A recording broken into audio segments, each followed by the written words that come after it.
Hello বন্ধুরা, আজকে আমি যে ডিমের রেসিপিটা বানাচ্ছি সেই রেসিপিটা তোমরা আর কেউ খেয়েছো কিনা অবশ্যই আমাকে কমেন্ট করে জানাবে। দেখো, প্রথমে আমি 3টে বাটি নিয়ে নিয়েছি। এর মধ্যে আমি তেল মাখিয়ে দিলাম বাটিটা একটু করে। তারপর আমি 3টা ডিম 3টে বাটিতে ফেটিয়ে নিলাম। ফাটিয়ে নিয়ে পরে আমি একটু নুন ওপর থেকে ছড়িয়ে দিলাম, একটু গোলমরিচ গুঁড়ো আর কাঁচা লঙ্কা কুচি, পেঁয়াজ কুচি।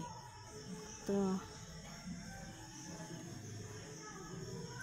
একটা কড়াইয়ে আমি ঠিক 1 গ্লাস আন্দাজ জল দিয়ে নিয়েছি, একটা স্ট্যান্ড উল্টো করে বসিয়ে দিয়েছি। এবার আমি ডিমের বাটিগুলো ঠিক এইভাবে বসিয়ে দিলাম।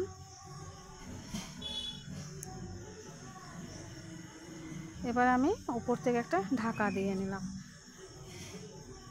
মিনিট 5 পরই আমি খুলে দেখছি একদম সেদ্ধ হয়ে গেছে, মানে ভাপা হয়ে গেছে। তো এইভাবে ডিম ভাপা রেসিপি একদিন বাড়িতে বানিয়ে অবশ্যই খাবে। আর যদি কেউ খেয়ে থাকো তাহলে অবশ্যই কমেন্ট করে জানাবে যে হ্যাঁ, তোমার রান্নাটা কেমন হয়েছিল।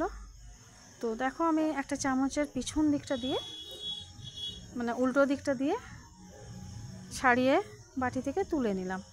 এবার আমি একটা প্যানের মধ্যে তেল আর শুকনো লঙ্কা ফোড়ন দিয়ে কুচিয়ে রাখা পেঁয়াজগুলো দিয়ে নাড়াচাড়া করে ভেজে নিলাম। একটা টমেটো 2 টুকরো করে দিলাম। আর মশলা হিসাবে দিয়ে নিলাম আদা, পেঁয়াজ, লঙ্কা, রসুন বাটা। আর গুঁড়ো মশলা হিসাবে নুন, হলুদ, কাশ্মীরি লঙ্কা গুঁড়ো আর একটু দিলাম চিকেন মশলা গুঁড়ো।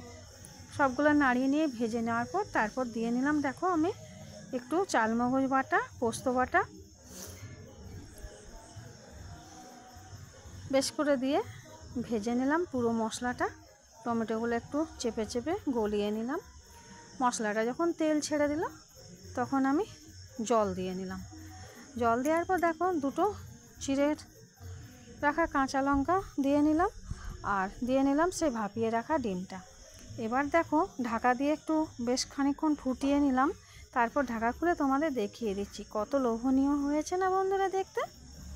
তো দেখো, আমি কিন্তু একদম গ্যাস অফ করে ঠান্ডা করে তোমাদের কাছে নিয়ে এসেছি।